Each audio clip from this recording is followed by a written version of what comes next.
Before we begin this incredible journey, smash that like button and tell me in the comments which galactic empire you think would be foolish enough to challenge humanity.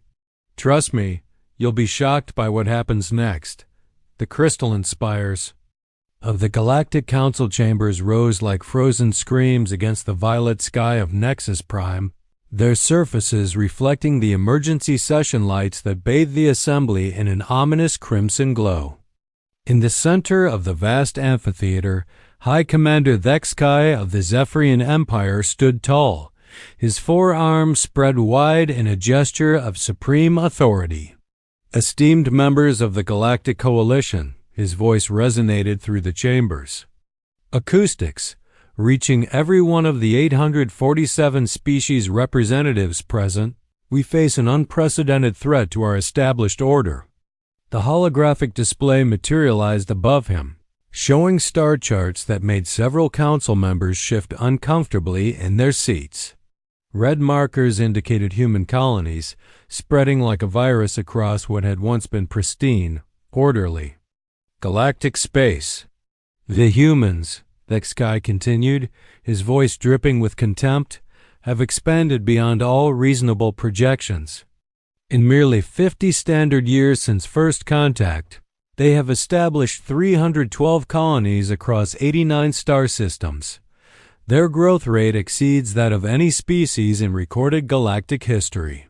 Ambassador Veltar of the Crystalline Collective, her gem-like form catching the chamber's light, spoke up.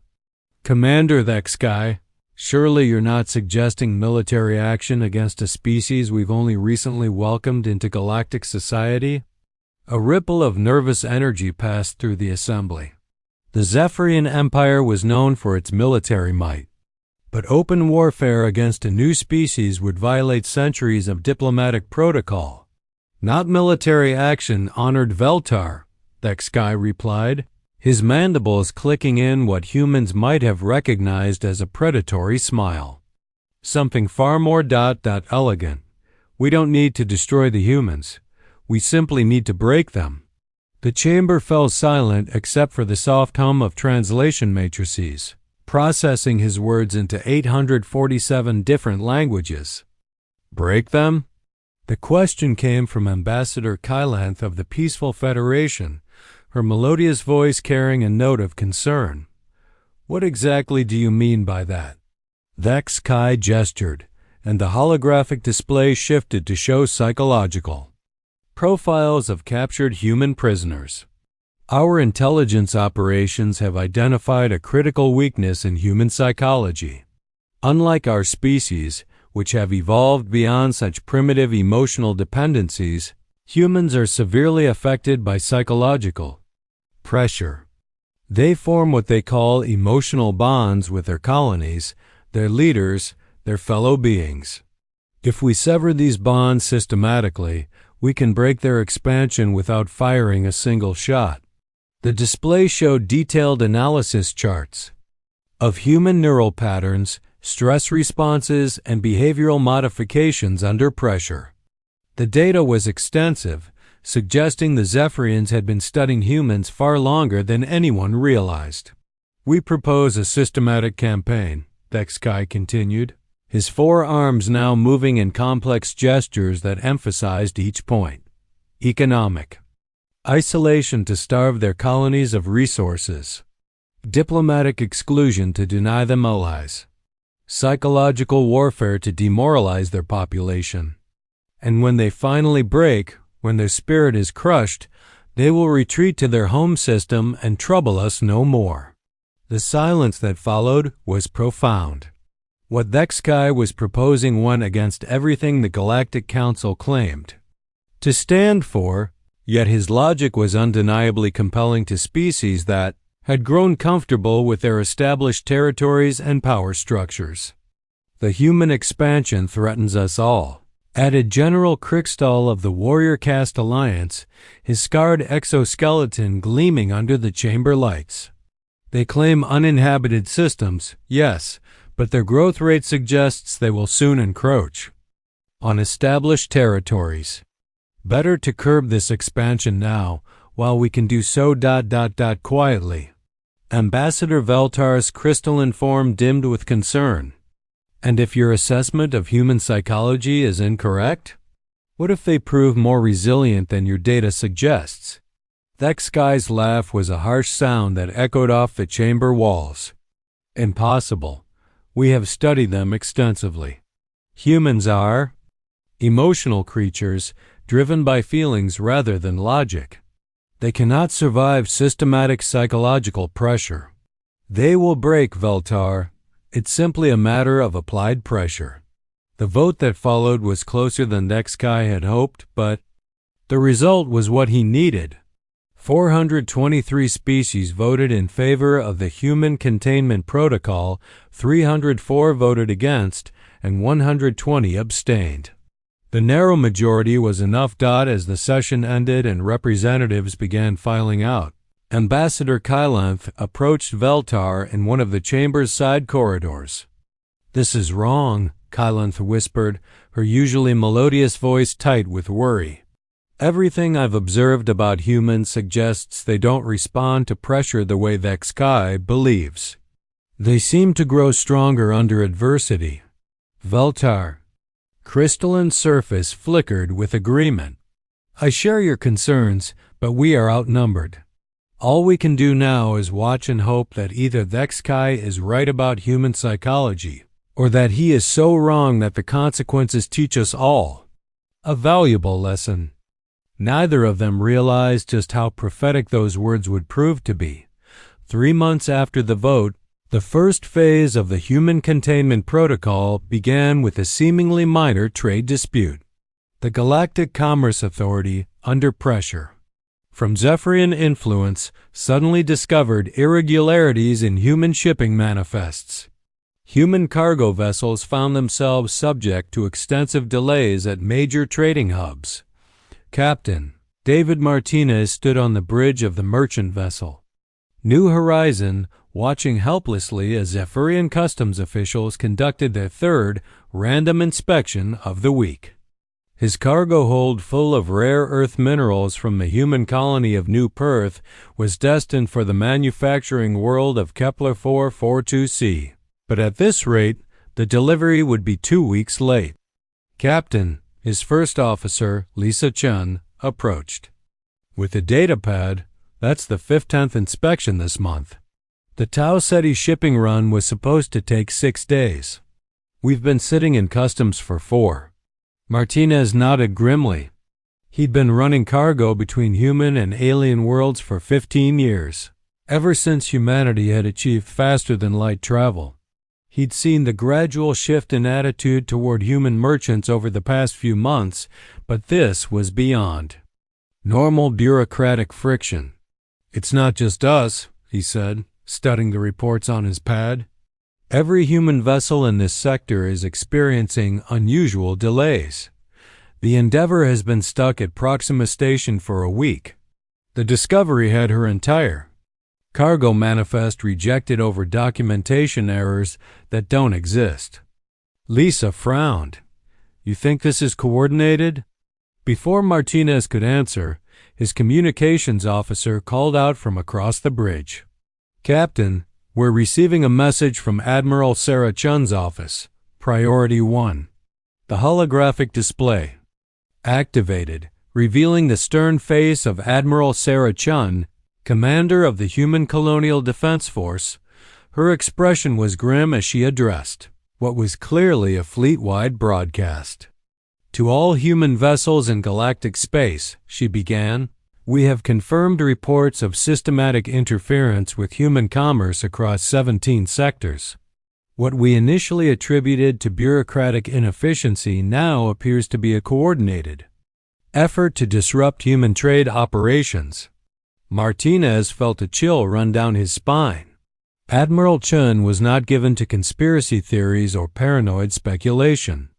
If she was confirming coordinated interference, the situation was serious. All civilian vessels are advised to maintain detailed logs of any unusual treatment by Galactic Authority personnel. Military escort protocols are now in effect for critical supply runs to frontier colonies. We will not allow our people to be starved into submission. The transmission ended, leaving the bridge of the New Horizon in tense silence. Starved into submission? Lisa repeated. Captain, what exactly is happening out here? Martinez was about to respond when their communications array lit up with an incoming message from the Zephyrian Customs Authority. The official who appeared on screen was one they dealt with before, Inspector Velcris, but his usual professional demeanor had been replaced by something that looked almost like satisfaction. Captain Martinez, Velcris said, his mandibles clicking in the Zephyrian equivalent of a smile. I'm afraid we've discovered additional irregularities in your cargo manifest. Your vessel will need to undergo a complete cargo inspection, item by item. This process will require approximately 6 standard days. 6 days? Martinez stepped forward, his patience finally snapping. Inspector, we've been cleared by customs twice already. Our manifest is identical to the one approved by your authority 3 months ago for the exact same cargo route. Regulations. Change, Captain, Velcris replied smoothly. The Galactic Commerce Authority has implemented new security protocols regarding human cargo operations. Surely you understand the need for thorough examination of human activities. The emphasis on human was unmistakable. This wasn't about regulations or security.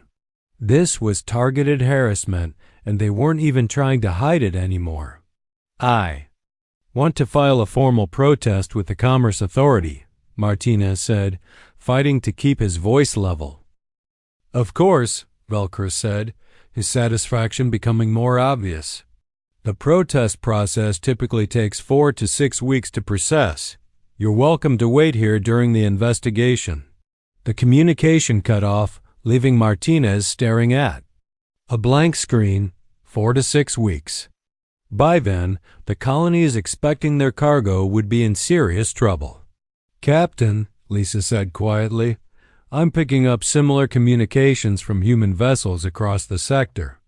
Every single one is being subjected to extended inspections or manifest rejections. Martinez turned to study the tactical displays showing the positions of human vessels throughout the sector. Every single one was stuck in various checkpoints, creating a complete bottleneck in human trade operations. They're not just harassing us, he realized. They're systematically shutting down human commerce. This is economic warfare. On the human frontier world of New Terra, Governor Elena Vasquez stood in the colony's main communications center, surrounded by displays showing supply status reports from across human space. The numbers told a story that made her stomach clench with worry. Food supplies are down to 3 weeks, reported her logistics coordinator, Commander James Park. Medical supplies are critically low. We're at 8 days for essential medications. And the manufacturing equipment we ordered for the new industrial sector has been stuck in customs for 2 months. Elena studied the reports, her mind racing through contingencies.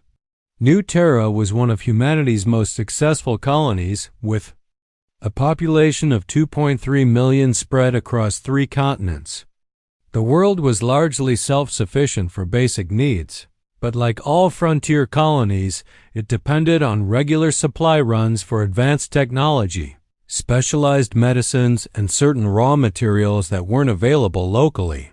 What about the other colonies? She asked. Park's expression grew grimmer. KEPLER 438b is down to emergency rations. They're already implementing food rationing. New Olympia has had to shut down their primary hospital because they can't get replacement parts for their medical scanners. And Miranda Colony, he paused, Miranda Colony has gone completely dark. We haven't heard from them in 6 days. Elena felt ice forming in her veins. Miranda Colony was home to 50,000 people, including her brother and his family.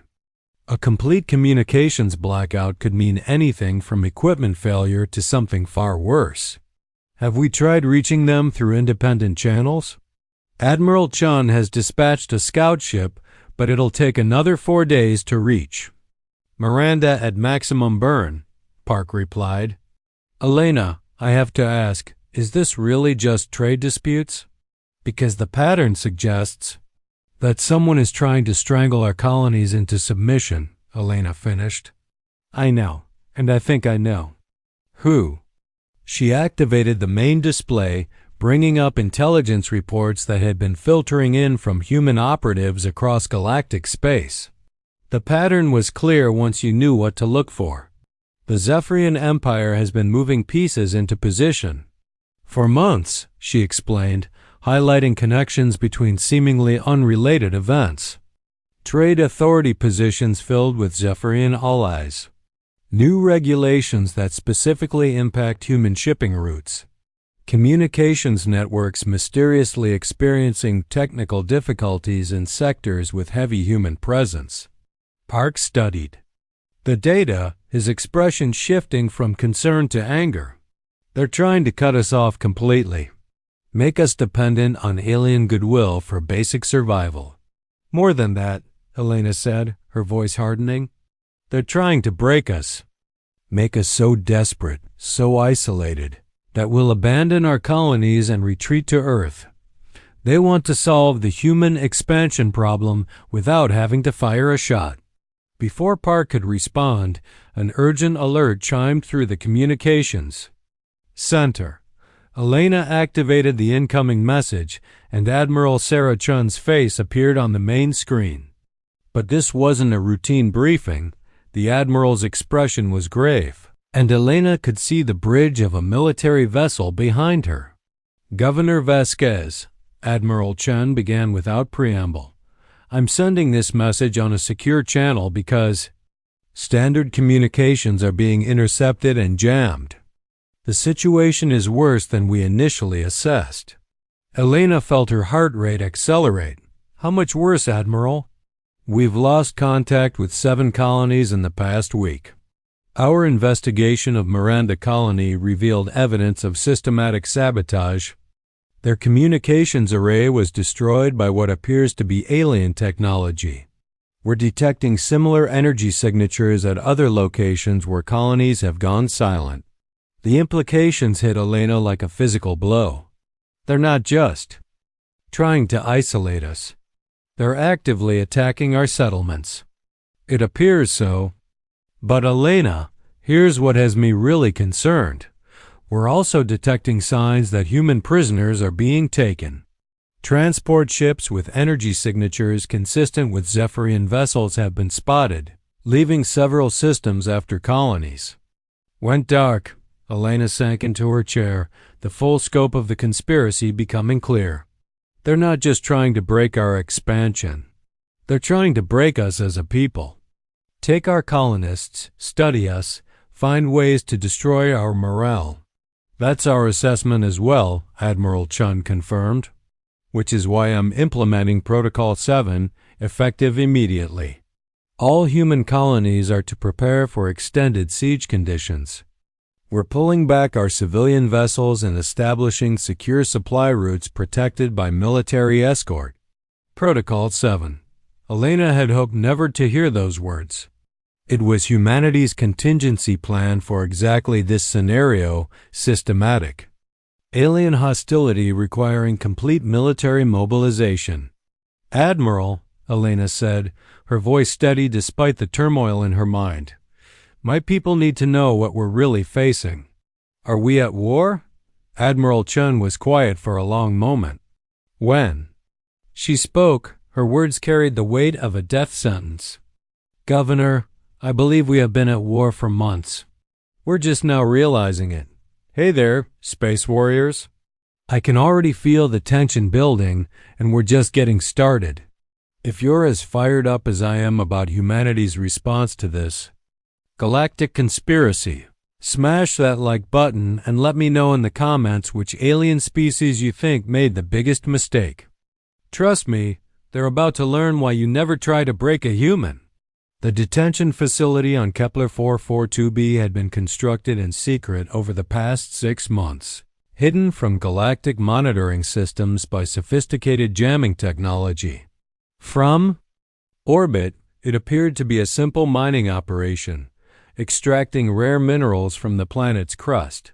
The reality was far more sinister. Dr. Elena Vasquez, not the governor, but her cousin, a renowned astrophysicist, found herself shackled to a chair in the facility's main interrogation chamber.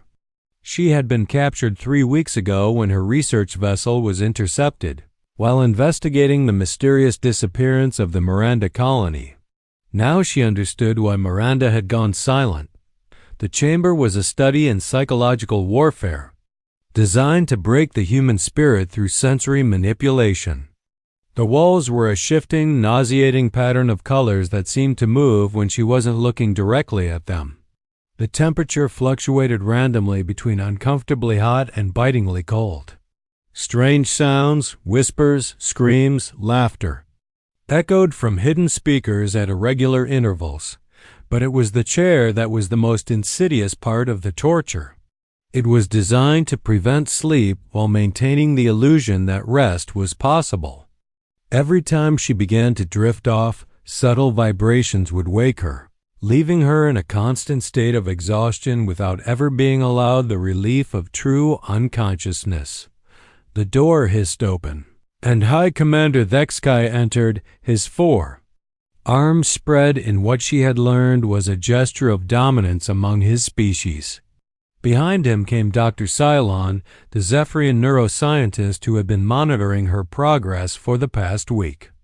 "Dr. Vasquez," Thexkai said, his voice carrying the artificial warmth of a predator playing with its prey, "I trust you've had time to consider our previous conversation." Elena raised her head, fighting through the fog of sleep deprivation to meet his gaze. "You mean your offer to release me if I broadcast a surrender message to human colonies?" "My answer hasn't changed." Thexkai's mandibles clicked in amusement. "Your species' stubbornness continues to fascinate me. Dr. Cylon, please share your latest findings." The Zephyrian scientist activated a holographic display showing brain scans and psychological profiles. "Most interesting, Commander. Human neural patterns under stress show remarkable deviation from our models. Where we predicted psychological collapse after 14 days of sensory manipulation, Dr. Vasquez's cognitive functions remain largely intact." Elena forced herself to focus on the display, using her scientific training to analyze what they were showing her. The brain scans were indeed her own, and they revealed something that made her heart race with hope rather than fear. "You're not breaking me," she said, a smile creeping across her face despite her exhaustion. "You're making me stronger." Thexkai leaned forward, his interest clearly piqued. "Explain." "Your models assume that humans respond to stress the same way your species do," Elena continued, her voice gaining strength as she spoke. "But you fundamentally misunderstand human psychology. We don't break under pressure, we adapt. Every torture technique you've used, my mind has found ways to compensate. You're literally training me to resist your methods." Dr. Cylon examined his readings more closely. "The neuroplasticity readings are unprecedented. Her brain is creating new pathways to maintain function, despite the stress inputs. Moreover," Elena continued, her scientific curiosity overriding her fear, "you're making another critical error.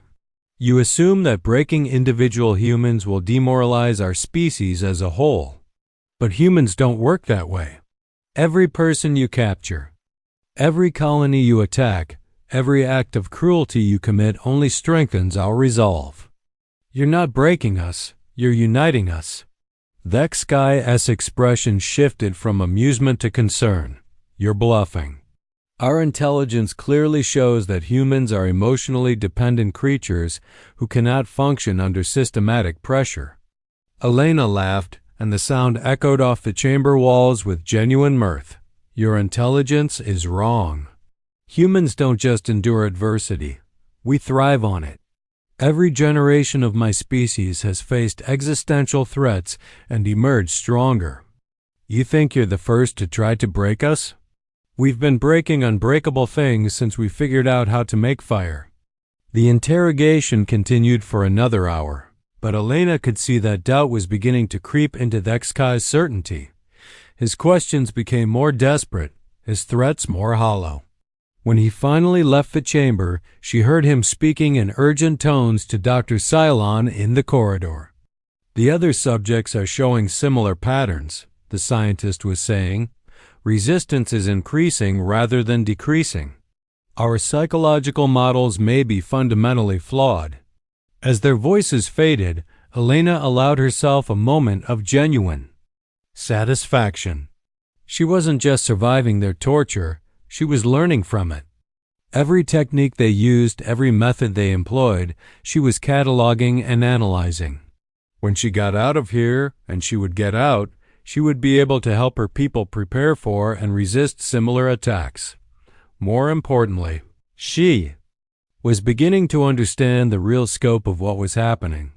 This wasn't just about territory or resources. The aliens were terrified of humanity for reasons they probably didn't even fully understand themselves. They could sense that humans represented something fundamentally different from anything they had encountered before. They were right to be afraid. They just didn't realize that trying to break humans was the worst possible strategy they could have chosen. In the depths of space, far from any inhabited system, Admiral Sarah Chun stood in the command center of humanity's most closely guarded secret, Deep Space Station Omega. Officially, the station didn't exist. It appeared on no charts, had no registered coordinates, and operated under complete communications. Silence except for the most crucial situations. The station was humanity's insurance policy, built in secret over the past 20 years by a coalition of human governments who had learned from history that peaceful intentions didn't guarantee peaceful neighbors. Now, as Chun studied the intelligence reports flowing in from across human space, she was grateful for the paranoia that had led to Omega's construction. "Admiral," called Commander Marcus Webb, the station's intelligence chief, "we've received another coded transmission from the Kepler facility. Dr. Vasquez has successfully transmitted detailed information about Zephyrian psychological warfare techniques." Chun turned from the tactical display to study the decoded message. Elena Vasquez had managed to turn her captivity into an intelligence-gathering operation, sending crucial data about alien capabilities and weaknesses through microscopic variations in the facility's power systems that their monitoring equipment could detect. "She's confirmed our suspicions about the scope of their operation," Chun said, reading through the data. "They have at least 12 detention facilities across 4 star systems.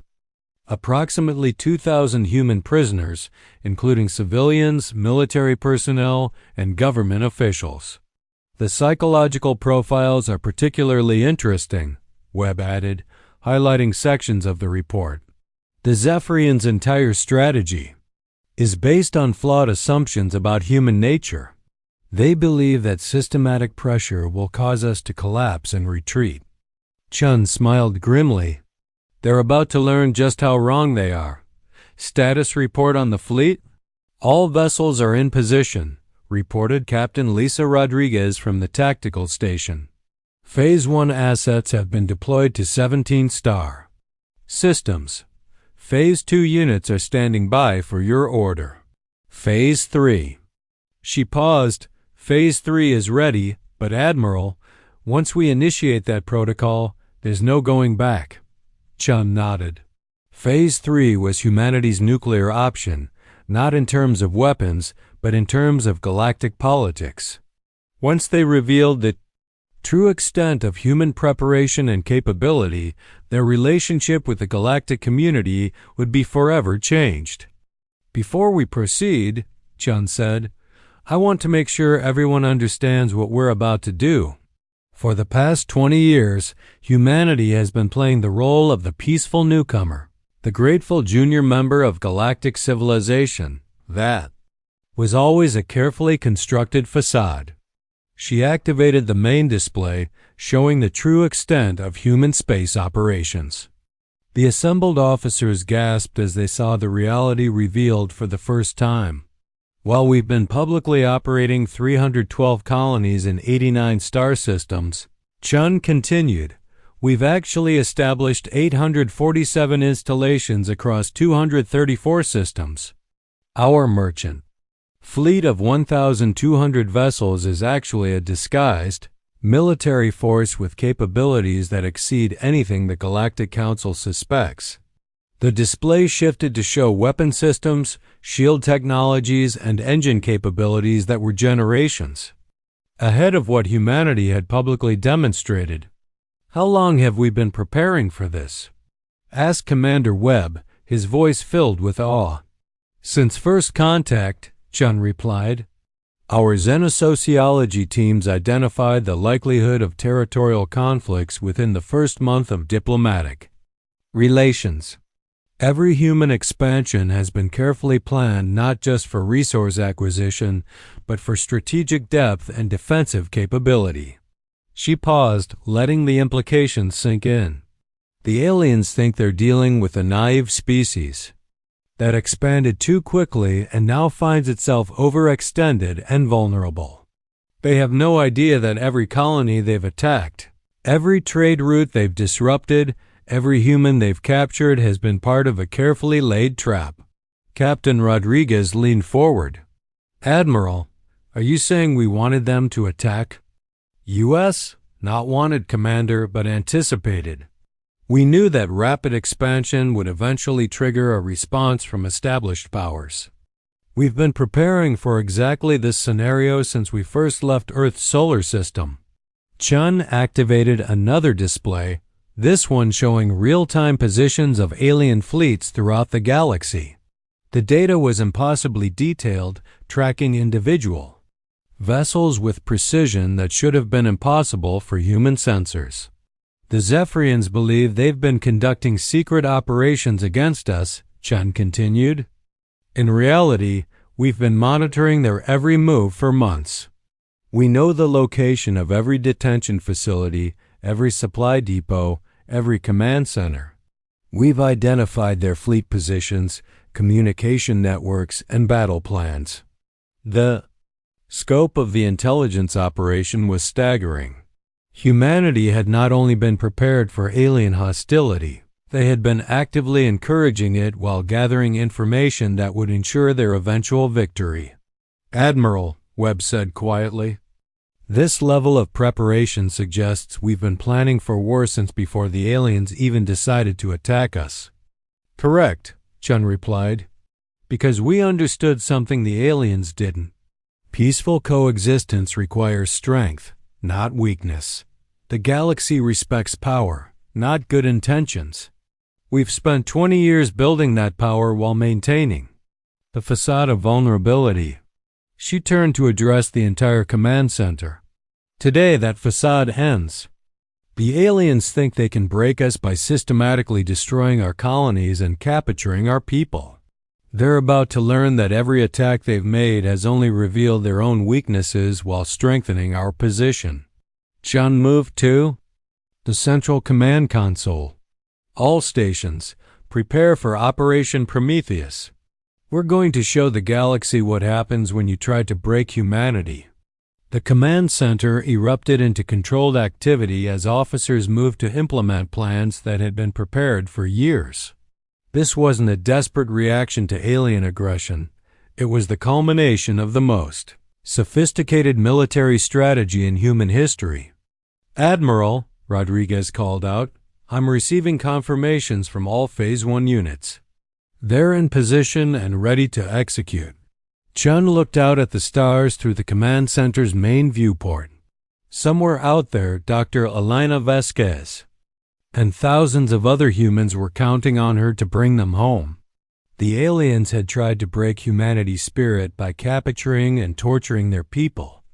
They were about to learn that capturing humans wasn't breaking them, it was giving humanity the motivation to unleash their full potential. Execute Operation Prometheus, Chun ordered. Let's bring our people home and teach the galaxy what human strength really looks like. The first sign that the balance of power had shifted came at the Kepler 442b detention facility. Dr. Elena Vasquez was in the middle of another interrogation session when the lights throughout the facility suddenly dimmed, then brightened, then settled into an unusual blue-white glow that she didn't recognize. High Commander Thexkai noticed the change as well, his mandibles clicking with irritation. Dr. Cylon, what is causing the lighting malfunction? The Zephyrian scientist checked his instruments, his expression shifting from annoyance to confusion. Commander, this isn't a malfunction. The facility's power grid is operating at 97%. Efficiency. The lighting change appears to be ... intentional. Before Thexkai could respond, the facility's communication system activated with a sound Elena had never heard before, a harmonic tone that seemed to resonate in her bones. When a voice emerged from the speakers, she almost cried with relief. Attention! Zephyrian personnel, the voice said in perfectly accented Zephyrian, this is Admiral Sarah Chun of the Human Strategic Command. You are currently surrounded by forces you cannot detect, using technology you do not understand. You have 30 seconds to begin evacuation of all human prisoners, or we will demonstrate why attempting to break humans is a fatal error. Thexkai. 4 arms moved in rapid gestures of dismissal. Impossible. Our sensors show no human vessels in this system. This is a bluff. Elena smiled, finally understanding what was happening. Commander, I don't think you've been paying attention to my scientific background. I'm an astrophysicist specializing in sensor-defeating technologies. Did you really think I was captured by accident? The truth hit Thexkai like a physical blow. You allowed yourself to be captured. You've been gathering intelligence on our operations.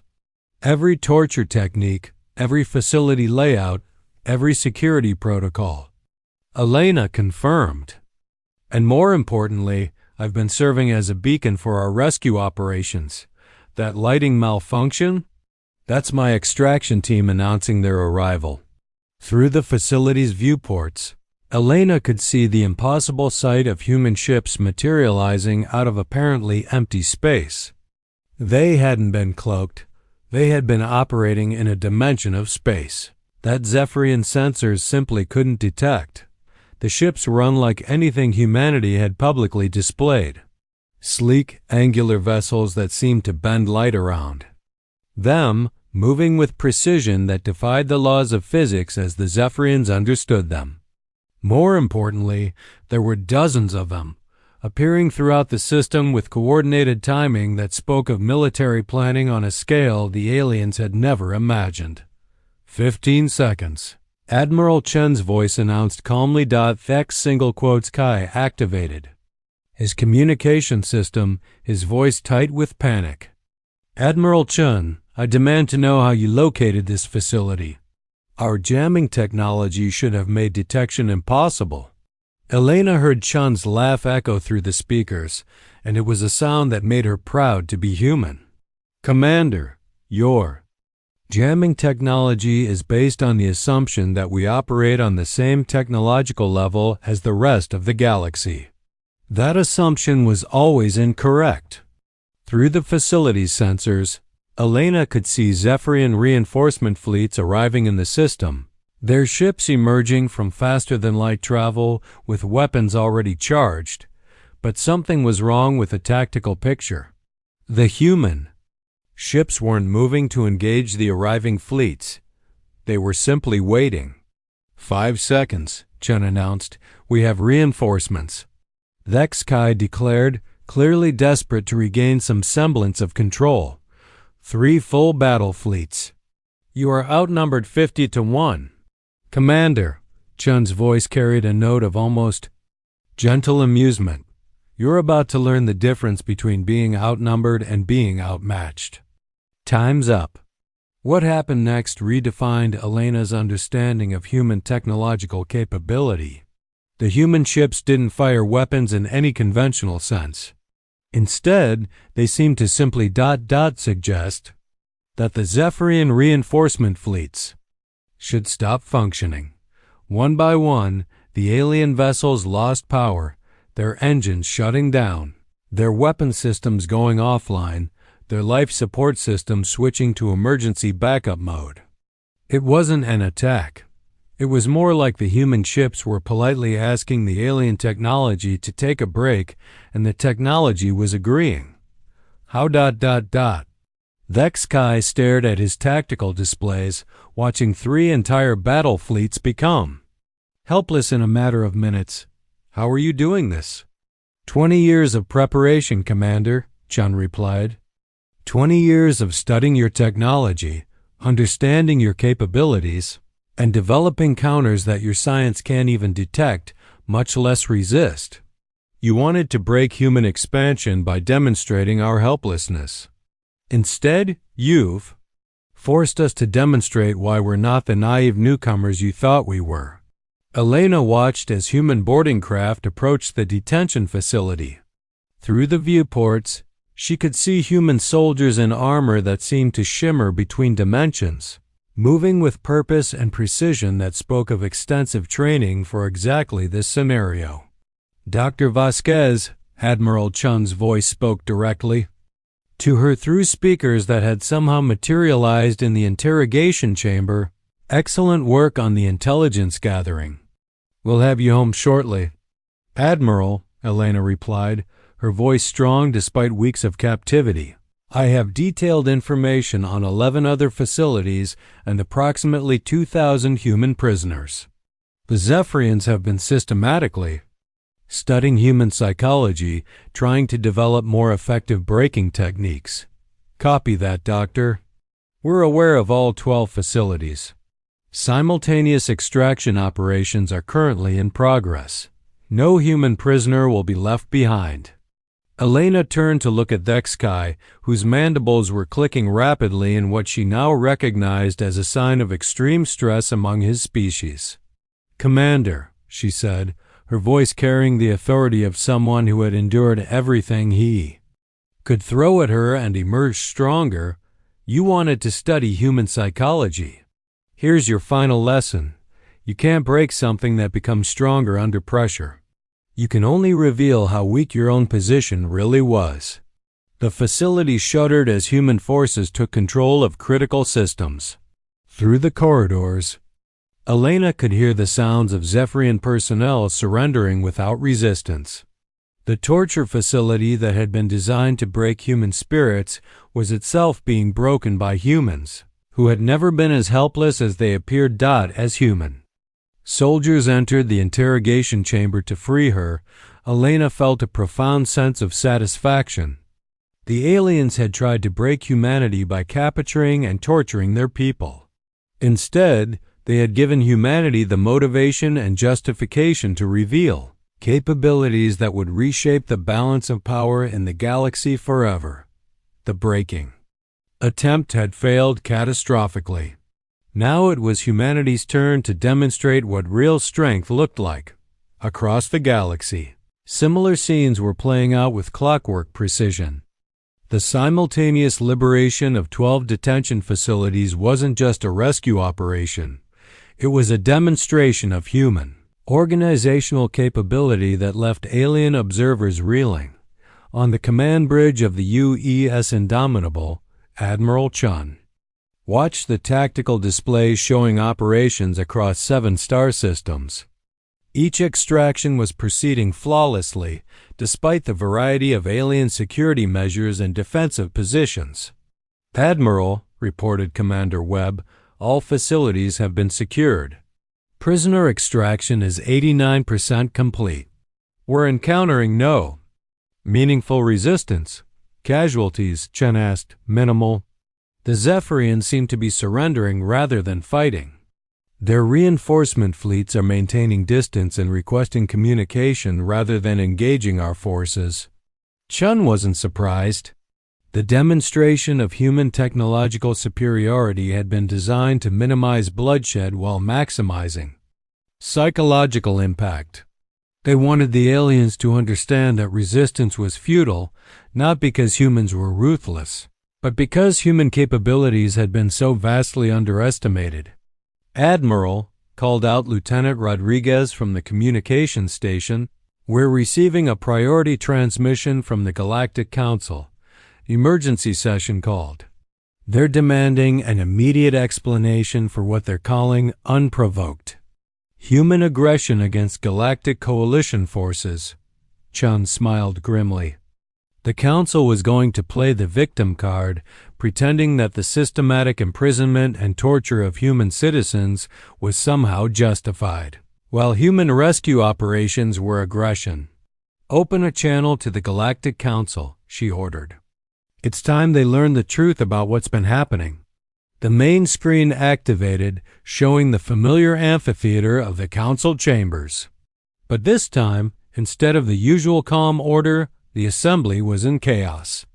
Representatives were shouting at each other in dozens of languages, their translation matrices struggling to keep up with the volume of overlapping arguments. At the center of the chaos stood High Chancellor Morden of the Council Presidency, his crystalline form flickering with stress patterns as he attempted to restore order.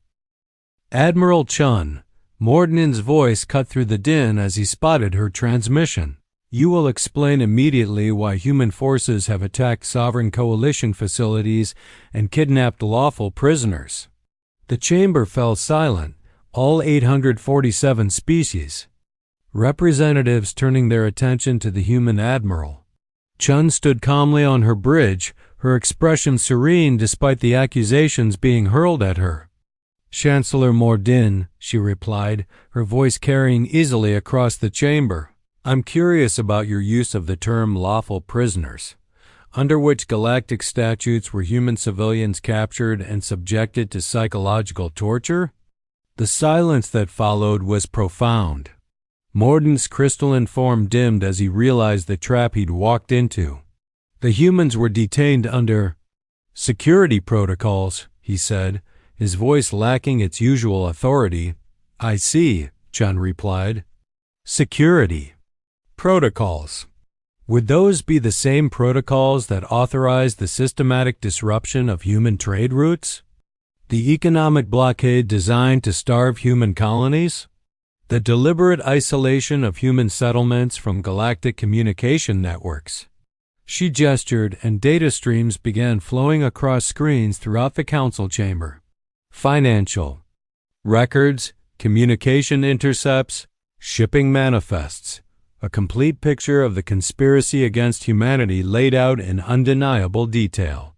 "For the past 6 months," Chun continued, "this council has been conducting an undeclared war against humanity. You have attempted to strangle our expansion through economic pressure, captured our citizens for psychological experimentation, and destroyed our colonies when other methods failed. You called it the Human Containment Protocol," gasps echoed.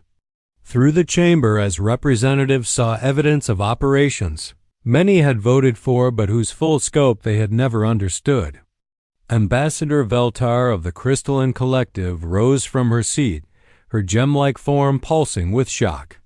"Admiral Chun," she said, her voice shaking, "if what you're showing us is accurate, then the Council has violated its own foundational principles. But how did you obtain this level of detailed intelligence on classified operations?" Chun's smile was patient, almost sympathetic. "Ambassador Veltar, you're operating under the assumption that these operations were ever truly classified. We've been monitoring every aspect of the conspiracy since its inception."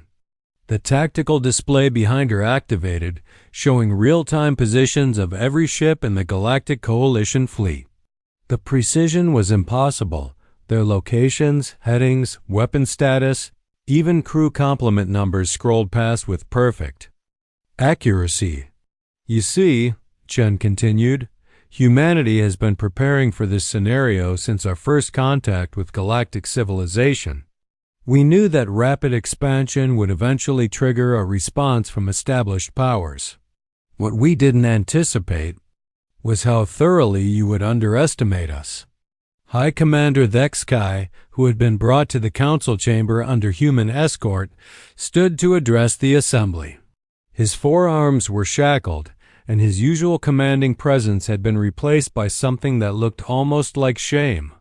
"Honored Council," he said, his voice barely above a whisper, "Admiral Chun speaks the truth. Our intelligence assessments of human capabilities were catastrophically incorrect." "Explain," demanded Chancellor Mordin. Thexkai's mandibles clicked with nervous energy. "We believed humans were primitive creatures driven by emotion rather than logic. We assumed that systematic pressure would cause them to break and retreat. Instead," he paused, struggling with the words, "instead, every action we took against them only revealed the depth of our own ignorance. The humans weren't just prepared for our attacks," he continued, his voice growing stronger as he spoke. "They were counting on them. Every colony we isolated, every trade route we disrupted, every citizen we captured. It was all part of a strategy to allow us to reveal our capabilities while concealing their own." Chun nodded approvingly. "Commander Thexkai has learned what it means to underestimate human strategic thinking. For 20 years, we've been playing the role of the grateful newcomer, the peaceful species seeking its place in galactic civilization. That was always a facade." She activated another display, this one showing the true extent of human space operations. The assembled representatives stared in shock as the reality was revealed. "While you believed we operated 312 colonies in 89 star systems," Chen said, "we actually established 847 installations across 234 systems. Our merchant fleet of 1,200 vessels is actually a disguised military force with capabilities that exceed anything in the galactic database." "Impossible," breathed Ambassador Crickstall of the Warrior Caste Alliance. "Our intelligence networks would have detected such extensive operations, would they?" Chun asked. "Your intelligence networks operate on the assumption that all species use similar technologies and strategic doctrines. But what if a species developed capabilities that your sensors couldn't detect? What if they operated according to principles your military theorists couldn't anticipate?" She gestured to the tactical display. "Every trade vessel that experienced delays at your customs stations was actually gathering intelligence on your security procedures. Every diplomatic meeting where human representatives seemed naive and unprepared was an opportunity to assess your strategic thinking. Every time you dismissed us as primitive, you revealed your own limitations. The scope of the deception was staggering. For 2 decades, humanity had been conducting the most sophisticated intelligence operation in galactic history, all while maintaining the appearance of being exactly what the aliens expected them to be." "Admiral Chun," Ambassador Kylan spoke up, her melodious voice tight with emotion, "if humans possess such advanced capabilities, why maintain the deception? Why not simply join galactic civilization as equals from the beginning?" Chun's expression softened slightly. "Because we learn from the history of our own world, Ambassador. Peaceful species don't survive contact with aggressive ones unless they're prepared to defend themselves. We needed to understand the true nature of galactic politics before revealing our capabilities." "And what did you discover?" asked Veltar. "That the galaxy operates on the principle of might makes right. Despite all the diplomatic rhetoric about cooperation and mutual respect. The moment you perceived humanity as a threat to your established order, you moved to destroy us. Not through open war, which would violate your own laws, but through systematic economic and psychological warfare designed to break our spirit." Chun paused, letting her words sink in. "You proved that galactic civilization isn't actually civilized. It's a hierarchy maintained through the threat of force, dressed up in the language of diplomacy. So what happens now? Chancellor Mordine asked, his crystalline form dim with resignation. Now, Chen replied, we establish a new paradigm. The age of human deception is over. From this point forward, humanity will take its place in galactic affairs not as a junior member seeking approval, but as the dominant power ensuring that what happened to us never happens to anyone else. The implication sent shockwaves through the assembly. They had tried to break human expansion and ended up triggering human dominance instead. You're talking about conquest, accused General Crystal. No, General, I'm talking about leadership. There's a difference, though I understand why that distinction might be unclear to species that have only known the former. Chun activated one final display, this one showing proposed changes to galactic governance structures. Effective immediately, humanity is assuming responsibility for galactic security and justice. The systematic abuse of developing species will end. Economic warfare against colonies will be prohibited. The detention and torture of civilians will be treated as crimes against sentience. And if we refuse? Vexkai asked quietly. Then you'll learn what happens when humans stop playing the role of peaceful newcomers and start acting like the species that conquered a death world, survived its own worst impulses, and built a civilization based on the principle that all sentient life has value. Chun's voice carried the weight of absolute certainty. Commander, you tried to break us because you thought we were weak. You discovered that we're not weak. We're restrained. The question you need to ask yourself is whether you prefer dealing with restrained humans or unrestrained ones. The silence that followed was absolute. Every species in the chamber was processing the same terrifying realization. They had not discovered a weakness in humanity. They had discovered that humanity had been holding back, and their attempts to exploit that restraint had only convinced humans that restraint was no longer appropriate. The vote to implement the human containment protocol was 423 in favor, 304 against, with 120 abstentions, Chun continued.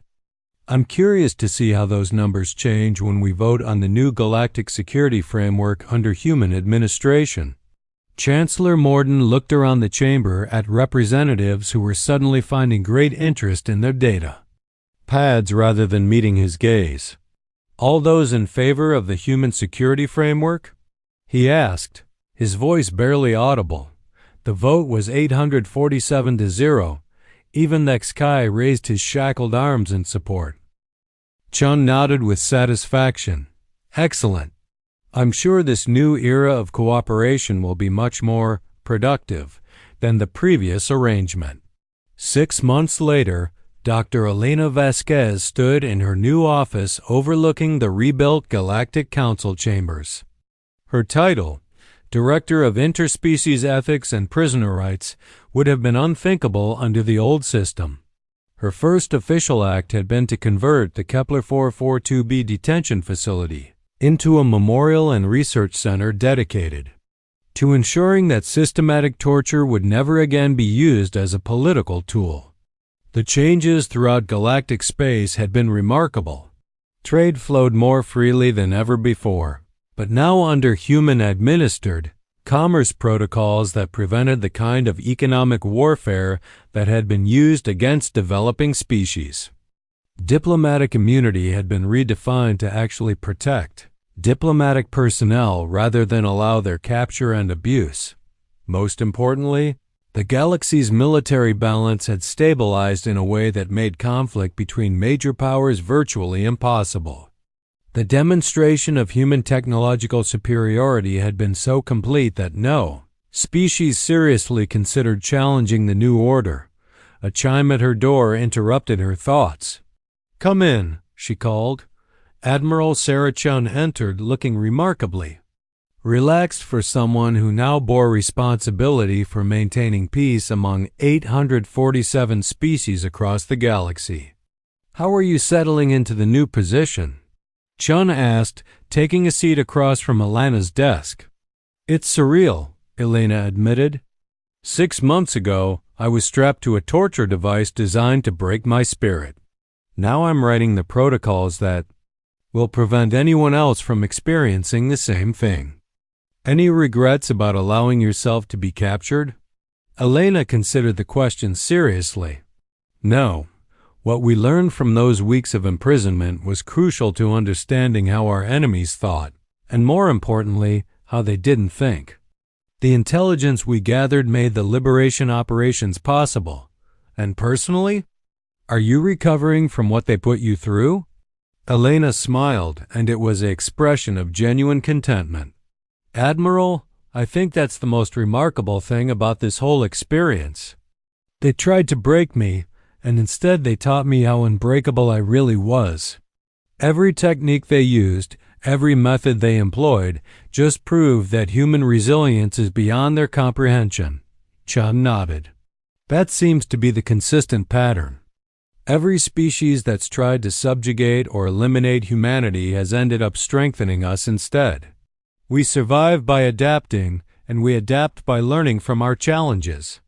Speaking of adaptation, Elena said, I've been reviewing the psychological profiles of the various species involved in the conspiracy. The patterns are fascinating from a scientific perspective. Oh? The Zephyrians, the Crystalline Collective, the Warrior Caste Alliance, all of them operate according to rigid hierarchical thinking. They assume that superior technology or numbers automatically translates to superior outcomes. They can't conceive of a species that becomes more dangerous when cornered rather than less. Elena activated a holographic display showing comparative psychological models. But humans evolved from persistence hunters. Our ancestors didn't kill prey by being stronger or faster. They killed it by refusing to give up. That's not a characteristic that shows up in standard psychological assessments, but it's the defining trait of our species. And now? Chun asked. Now the galaxy has learned that trying to break humans doesn't make them weaker. It makes them more determined. Every species that attempted to participate in our containment has now seen what we're capable of when we stop pretending to be less than we are. Chun stood to leave but paused at the door. Elena, there's something I've been curious about. During your captivity, when you were enduring everything they threw at you, what kept you going? What made you refuse to break? Elena was quiet for a long moment, considering her answer. When she spoke, her voice carried the weight of absolute conviction. I kept thinking about every human who would come after me. Every colonist, every explorer, every dreamer who wanted to build something new among the stars. The aliens thought they could break our spirit by breaking individual humans. But they didn't understand that human spirit isn't individual, it's collective. I wasn't just representing myself in that torture chamber. I was representing every human who refused to accept limitations, who insisted on reaching for something better. And that was enough? Admiral, that was everything. They could torture my body, manipulate my environment, try to crush my hope, but they couldn't change what I was fighting for. They couldn't make me forget that humanity's greatest strength has always been our refusal to accept that something is impossible just because someone else says it is. Elena turned to look out at the stars visible through her office window. Out there right now, human families are building new homes on worlds that were supposedly uninhabitable. Human scientists are solving problems that were supposedly unsolvable. Human engineers are building things that were supposedly impossible. The aliens thought they could break us by showing us the limits of what they were willing to tolerate. Instead, they taught us that there are no limits on what we're willing to endure to protect what matters to us. Chun smiled. And now they work for us. No, Elena corrected gently. Now they work with us. There's a difference, and it's the difference between the old galactic order and the new one. We didn't conquer them. We convinced them. We showed them that cooperation is more powerful. Then domination, that strength used to protect rather than oppress, creates better outcomes for everyone. Even for those who tried to break us? Especially for those who tried to break us. They've learned what humans have known for millennia, that trying to destroy something often reveals that you don't understand what you're trying to destroy. The Zephyrians thought they were fighting primitive emotional creatures. Instead, they discovered they were fighting the descendants of persistence hunters, who had spent thousands of years learning how to outlast anything the universe could throw at them. Elena returned to her desk, where reports from across the galaxy awaited her attention. New colonies being established under human protection. Trade agreements that benefited all parties rather than exploiting the weak. Diplomatic protocols that actually resolved conflicts instead of perpetuating them. The irony, she said as Chun prepared to leave, is that the aliens got exactly what they said they wanted. They wanted to stop uncontrolled human expansion. And they did. Human expansion is now very carefully controlled. By humans, for the benefit of the entire galaxy. Chun laughed. I wonder if they appreciate the irony. Some do. High Commander Thexkai has actually become one of our most effective advocates for the new system. He understands better than most what happens when you underestimate human determination. And the others are learning. The galaxy is a very educational place when you're willing to admit that you don't know everything. The aliens spent so much time thinking they understood us that they never bothered to actually listen to what we were telling them. Elena pulled up a communication from one of the Outer Rim colonies, a message of gratitude from a mixed settlement of humans and aliens working together to terraform a previously uninhabitable world. This is what they were afraid of, she said, showing Chun the message. Not human conquest or domination, but human cooperation. They couldn't conceive of a species that would share rather than hoard, that would protect rather than exploit, that would build up rather than tear down. And now? Now they're learning what it means to be part of something bigger than themselves. The same lesson humanity learned during our own difficult history, that strength isn't about what you can destroy, but about what you can create and protect. As Chun left the office, Elena turned back to her work. Outside her window, the stars beckoned with the same promise they had always held for humanity: infinite possibilities, endless frontiers, and the unshakable belief that whatever challenges lay ahead, human determination would find a way through them. The aliens had tried to break humanity and had discovered instead that some things become stronger when pressure is applied. Now the galaxy was learning what human strength looked like when it was directed toward protection rather than conquest, toward building rather than destroying. It was a lesson that would echo through the stars for generations to come. 5 years after the end of the Human Containment Protocol, former High Commander Thexkai stood before a classroom of mixed-species students at the newly established Galactic University on New Terra. His role as Professor of Strategic Studies and Historical Analysis would have been unthinkable during his military career, but it had become one of the most rewarding experiences of his life. Today, he announced to the assembled students, humans, Zephyrians, Crystalline Collective members, and representatives from dozens of other species, we're going to examine the systematic failures that led to the containment crisis and how those failures transformed galactic civilization. A young human student raised her hand. Professor Thexkai, from your perspective as the architect of the original strategy, what was the fundamental error in the coalition's approach? Thexkai's mandibles clicked in what his students had learned. Was his expression of thoughtful consideration. Over the years, he had developed a complex relationship with his own past, using his experiences as a teaching tool while never forgetting the harm his decisions had caused. The fundamental error, he replied, was the assumption that we understood what we were fighting. We saw rapid human expansion and interpreted it through the lens of our own historical experiences with territorial conflict. We assumed that humans were following the same patterns of conquest and resource acquisition that had characterized galactic politics for millennia. He activated the classroom's holographic display, showing star charts from the period leading up to the crisis. What we failed to recognize was that human expansion was qualitatively different from anything we had encountered. They weren't conquering territory. They were creating community. They weren't exploiting resources. They were building infrastructure that benefited everyone in their sphere of influence. A Zephyrian student spoke up. "But, Professor, the expansion rate was unprecedented." Surely the coalition was correct. To view it as a threat? That's exactly the kind of thinking that led to the crisis, Neskai replied. We saw rapid growth and assumed aggressive intent. We never considered that humans might be expanding rapidly because they had developed more efficient methods of colonization, or because they were genuinely trying to create opportunities for displaced populations from across the galaxy. He shifted the display to show economic data from human space during the expansion period. Look at these trade statistics.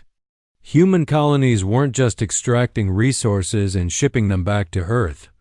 They were creating local economies, establishing trade relationships with neighboring systems, and developing technologies that they freely shared with anyone who asked. This wasn't imperial expansion, it was community building on a galactic scale. Then why did the coalition perceive it as a threat? Asked a student from the Crystalline Collective. Vexkai paused, considering how to explain the mindset that had once driven his own decisions. Because we couldn't conceive of expansion that wasn't zero-sum. In our experience, when one species grew more powerful, others became less powerful. When one civilization expanded its territory, others lost territory. The idea that expansion could benefit everyone involved was literally outside our conceptual framework. He moved to stand directly in front of the class, his expression serious. But the deeper error was our assessment of human psychology. We studied human behavior through the lens of our own evolutionary experiences. Zephyrians evolved as apex predators who dominated through superior strength. The Crystalline Collective developed as resource competitors who succeeded through superior efficiency. The Warrior Caste Alliance emerged from continuous territorial conflicts. And humans? Prompted the human student. Humans evolved as persistence. Hunters and social cooperators. Your ancestors didn't survive by being the strongest or the most efficient. They survived by refusing to give up and by working together. But we interpreted human social cooperation as weakness and human persistence as mere stubbornness. Vexkai activated a new display showing psychological analysis charts from the period. We assumed that systematic pressure would cause humans to abandon their expansion and retreat to their home system. This assumption was based on how pressure affected our own species. When Zephyrians face overwhelming opposition, we calculate odds and withdraw if success seems unlikely. When the Crystalline Collective encounters resource constraints, they optimize and consolidate. When the Warrior Caste Alliance faces superior force, they acknowledge defeat and negotiate terms. But humans didn't follow any of those patterns, observed a student. Correct. Humans responded to systematic pressure by becoming more determined, more unified, and more creative in their problem-solving approaches. Every action we took against them only strengthened their resolve and revealed more of their capabilities. Vexkai paused, his voice taking on a note of genuine admiration. The most remarkable thing was that they weren't trying to hide their true capabilities out of malice or deception. They were trying to avoid conflict by not appearing threatening. They genuinely wanted to coexist peacefully with galactic civilization. So what changed? Asked the Zephyrian student. We forced them to change. By attacking their people, their colonies, and their way of life, We convinced them that peaceful coexistence wasn't possible under the existing galactic order. So they changed the galactic order. The classroom fell silent as students processed the implications of their professor's words. "Professor," the human student said quietly, "do you regret your role in the containment protocol?" That Sky was quiet for a long moment. It was a question he'd grappled with for years, and his answer had evolved as he'd come to better understand both his own motivations and their consequences. "I regret the suffering we caused," he said finally. "The humans we captured and tortured. The colonies we isolated, the families we separated. Those actions were wrong, regardless of our intentions. But I don't regret the outcome." "Explain," requested a student from the Warrior Caste Alliance. "The galaxy we have now is better than the galaxy we had before the crisis. Trade is more equitable. Conflicts are resolved more peacefully and developing. Species are protected rather than exploited. The systematic abuses that characterize the old order have been eliminated." He gestured to the mixed species classroom around him. "More importantly, we're learning from each other in ways that were impossible under the old system. Human innovation combined with crystalline collective efficiency and Zephyrian strategic thinking is solving problems that none of us could have addressed alone." "But couldn't those improvements have been achieved without the crisis?" asked another student. Vexkai considered the question carefully. "Perhaps. But the evidence suggests otherwise.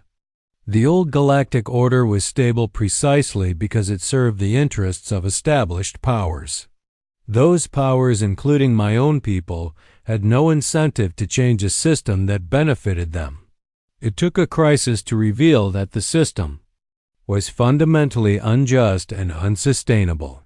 Humans didn't create that crisis. They simply exposed it by being too different from established species to fit into the existing power structure." A student from a minor species that had been marginalized under the old system spoke up. "Professor, do you think humans intended to transform galactic civilization from the beginning?" "That's an excellent question, and the answer reveals something important about human nature.